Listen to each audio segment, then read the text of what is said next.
በዓለማችን ላይ ከ280 ሚሊዮን በላይ ሰዎች ወይም ከ30 ሰዎች አንዱ በዲፕሬሽን ውስጥ እንደሚኖር ያውቃሉ? ከበሽታ አምጪ ምክንያቶችስ ዲፕሬሽን በዓለም አቀፍ ደረጃ በሶስተኝነት ይገኝ እንደነበረስ? ጤና ይስጥልኝ ተመልካቾቼ።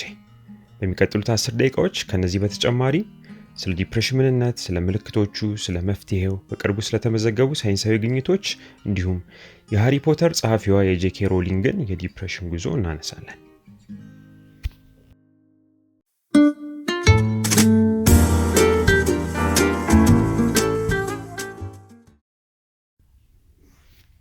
እንደ አውሮፓውያን አቆጣጠር በ2023 የወጣው የዓለም ጤና ድርጅት ሪፖርት ከ280 ሚሊዮን በላይ ዓለማችን ሕዝብ በዲፕሬሽን ውስጥ እንደሚኖር ያሳያል። በፐብሜድ ሴንትራል ላይ ታትሞ በወጣና የኢትዮጵያ የጤና ሚኒስቴርን የ2012 ሪፖርት ዋቢ አድርጎ በቀረበ አንድ ጥናታዊ ጽሑፍ ዲፕሬሽን በዓለም አቀፍ ደረጃ በሽታ አምጪ ከሆኑ ምክንያቶች በሶስተኛ ደረጃ ላይ እንደነበር ያመለክታል።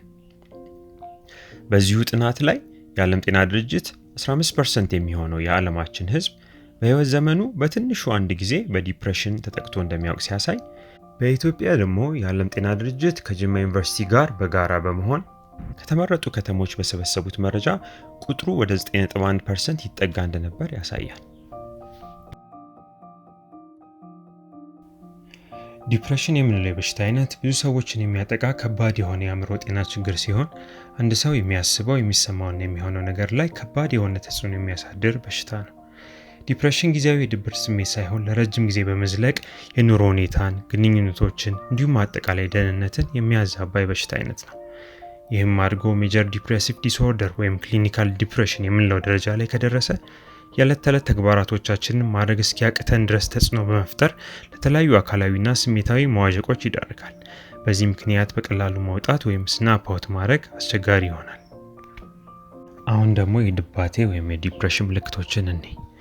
የመጀመሪያው ስሜታዊ ምልክቶች ወይም ኢሞሽናል ሲምፕተምስ ሲሆኑ ረዝም ላለ ጊዜ የሚቆይ የባዶነት ወይም ተስፋ የማጣት ስሜት፣ ያስደስቱን በነበሩ ተግባራት ደስተኛ ለመሆን፣ ያልጠቅመን ባይነት እንዲሁም የጥፋተኝነት ስሜት፣ ራስን መውቀስ የመሳሰሉት ይጠቀሳሉ። አእምሯዊ ምልክቶችን ደግሞ ስናይ ትኩረት የማድረግ፣ ውሳኔ መወሰን ወይም ነገሮችን የማስታወስ ችግር፣ መጥፎና ራስን የሚጎዱ ሀሳቦች፣ ከፍተኛ ደረጃ ላይ ሲደርስ ደግሞ ራስን የማጥፋት ሀሳብና ስሜቶች መነሳት ይችላሉ። ባህሪያዊ ምልክቶችን ስናይ ደግሞ ከቤተሰብ፣ ከጓደኞች ወይም ከተለያዩ ማህበራዊ ተግባራት መገለል የመፈለግ ስሜት፣ በትምህርት ወይም በስራ የቀነሰ ውጤታማነት፣ ግዴለሽና ራስን በሚጎዱ ተግባራት ላይ አውቆም ሳያውቁም የመሳተፍ ዝንባሌ ይጠቀሳሉ። አካላዊ ምልክቶቹ ደግሞ ድካም ወይም አቅም የማጣት ስሜት፣ የምግብ ፍላጎት መቀየር ማለትም ብዙ መብላት ወይም ትንሽ መብላት፣ እንቅልፍ ማጣት ወይም ብዙ የመተኛት ችግር፣ ምክንያቱ የማይታወቅ የህመም ስሜት የሚሉት ይገኙበታል። በቀጣይ የድባቴ ወይም የዲፕሬሽን መንስኤዎችን እንይ። የመጀመሪያው ተፈጥሯዊ ምክንያቶች ወይም ባዮሎጂካል ፋክተርስ ሲሆኑ ለሴራቶኒን፣ ዶፓሚንና ኖርኤፒኔፍሪን አይነት የአእምሮ ኬሚካሎች መጠን መዛባት፣ በዘራረግ የዲፕሬሽን መኖር፣ በእርግዝና፣ በታይሮይድ ችግር እንዲሁም በተለያዩ ምክንያቶች የሚመጣ የሆርሞን መለዋወጥ እንዲሁም ስር የሰደዱ በሽታዎች ወይም ክሮኒክ ኢልነስ በዚህ ስር ይጠቀሳሉ። በሁለተኛ ደረጃ ደግሞ ስነ ልቦናዊ ምክንያቶችን ስናይ ያሉታዊ አስተሳሰብ ልምዶች ወይም ኔጌቲቭ ቶት ፓተርንስ፣ ያልታከመ የአእምሮ ቁስል ወይም ትሮማ፣ ለራስ ያለ አነስተኛ ግምት እንዲሁም ራስን የመውቀስ አባዜ የሚሉትን መጥቀስ ይቻላል። በሶስተኛ ደረጃ አካባቢያዊና ማህበራዊ ምክንያቶች የሚባሉት ደግሞ ገንዘብ ነክ ችግሮች፣ ስራ ማጣት ወይም የተለያዩ ምክንያቶች የሚፈጥሩት ከባድ ውጥረት፣ በህይወት የተከሰተ ትልቅ ለውጥ፣ ከማህበራዊ ህይወት መነጠል ወይም ደጋፊ የማጣት ችግር ይጠቀሳል። የአኗኗር ምክንያቶች ወይም ደግሞ ላይፍ ስታይል ፋክተርስ የሚሉትን ስናይ ደግሞ እንቅስቃሴ አለማድረግ፣ የእንቅልፍ ችግሮች፣ አንዳንድ የመድኃኒት አይነቶች፣ የአመጋገብ ችግሮች እንዲሁም ደግሞ አደንዛዥ እጽ ወይም አልኮልን አላግባብ መጠቀም የመሳሰሉት ይጠቀሳሉ። በየዕለቱ በህይወት ውስጥ የሚገጥሙንን ያለመደሰትና የሀዘን ስሜቶች ከዲፕሬሲቭ ዲስኦርደር ህመም ምልክቶች ለይቶ ማወቅ በጣም ጠቃሚ ነው። የሚያስጨንቅ ሁኔታ ሲገጥም፣ ለምሳሌ የሚወዱት ሰው በሞት ሲለይ፣ ከጓደኛና ከዘመድ ሲጣሉ ወይም ከፍተኛ ብስጭትና ቅሬታ ሲገጥም ብዙ ሰዎች ደስተኛ ያለመሆንና የሀዘን ስሜት ይሰማቸዋል። እነዚህ ስሜቶች ዲፕሬሲቭ ዲስኦርደር ተብለው የሚታዩ ሳይሆን የዕለት ተዕለት ህይወታችን ገጠመኞች ናቸው። ዲፕሬሲቭ ዲስኦርደር ጥልቅ የሆነና ለረጅም ጊዜ የሚቆይ የሀዘንና የትካዜ ስሜት ሲሆን ወትሮ የሚያስደስተን ተግባራት ከማድረግ ፍላጎት ማጣትን መገለጫው በማድረግ ረዘም ላለ ጊዜ በዛ ስሜት ውስጥ እንድንቆይ ያደርገናል። አሁን ደግሞ የህክምና አማራጮችንና ማገገም የምንችልባቸው መንገዶች እንመልከት። የመጀመሪያው የህክምና አማራጭ ቴራፒ ነው። በዚህ ስር ሁለት የቴራፒ አይነቶችን ማንሳት እንችላለን። የመጀመሪያው ኮግኒቲቭ ቢሄቪየራል ቴራፒ ሲሆን ይህም ያሉታዊ አስተሳሰብ ልምዶችን ወይም ኔጌቲቭ ቶት ፓተርንስን እንዲለወጡ ያግዛል።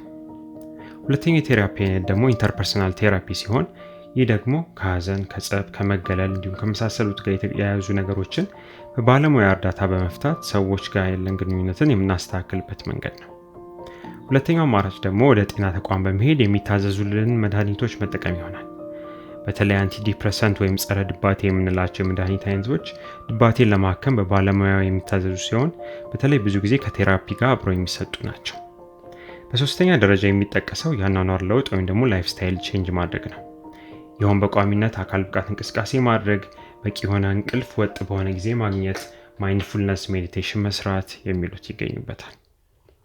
አራተኛ የምናየው ደግሞ ሰፖርት ሲስተምስ ወይም አጋዥ አካላትን መጠቀም ሲሆን በዋነኝነትም ከጓደኞች እንዲሁም ከቤተሰብ ጋር ያለ ግንኙነትን ማሻሻል ወይም ኮኔክት ማድረግን ያካትታል።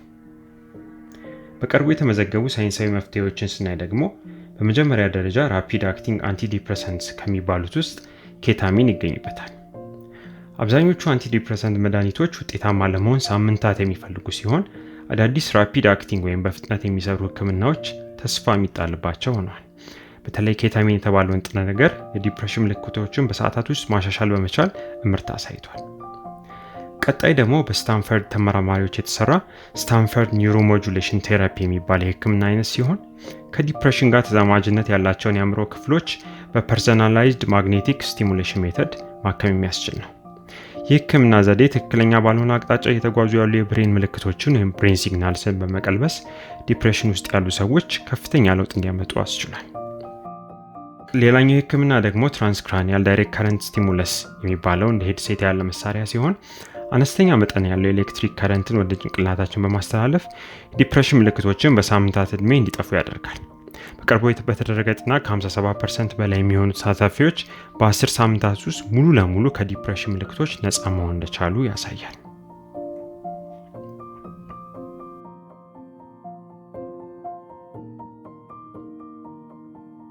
በዓለም አቀፍ ደረጃ ከፍተኛ ዝናን ያተረፈችው ጄኬ ሮሊንግ የታዋቂው ሃሪ ፖተር ደራሲ ከመሆኗ በፊት በህይወቷ ከፍተኛ የጨለማ ጊዜን አሳልፋለች።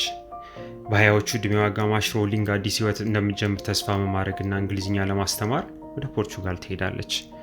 በዚያም አግብታ ብትወልድም ትዳሯ ብዙም ሳይቆይ ፈረሰ። ከፍቻዋ በኋላ ስራ በማጣትና በድህነት አንድ ሴት ልጇን ለማሳደግ ወደ እንግሊዝ ትመለሳለች። በዚህ ወቅት ነበር ጥልቅ የሆነ ዲፕሬሽን ውስጥ የገባችው።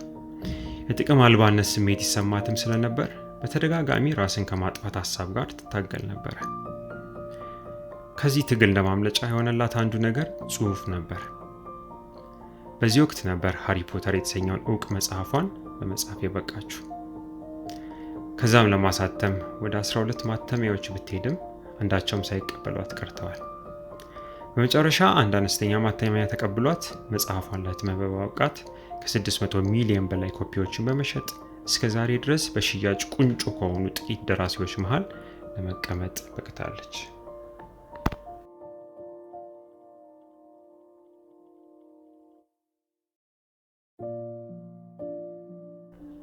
ከጄኬ ሮሊንግ ታሪክ የምንማረው አንዱ ነገር ዲፕሬሽንን ተጽዕኖ አልፎ ስኬታማ መሆንና ደስተኛ ህይወት መምራት እንደሚቻል ነው። እኛም ሆነን በአጠገባችን ያሉ ሰዎች ረጅም ጊዜ የሰነበተ የዲፕሬሽን ስሜት ወይም ራስን የማጥፋት ሀሳብ ወይም ሱሳይዳል ቶት ካለን ወደ ባለሙያ በአስቸኳይ መሄድ ይኖርብናል። ዲፕሬሽን መታከምና መዳን የሚቻል ህመም ነው። ተገቢው የህክምና ክትትል እንዲሁም እርዳታ ማግኘት ከተቻለ በጥሩ ሁኔታ ማገገምና ደስተኛ የሆነ ህይወት መምራት ይቻላል።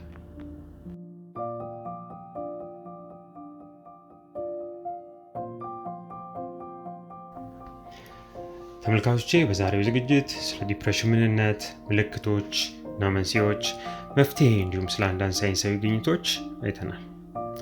ለማጠቃለያም የጄኬ ሮሊንግን የዲፕሬሽንና የህይወት ውጣ ውረድ ጉዞ አንስተናል።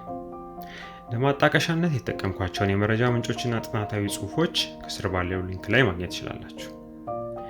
የአእምሮ ጤና ጉዳይ በሀገራችን ተገቢውን ትኩረት ተሰጥቶታል ብላችሁ ታስባላችሁ?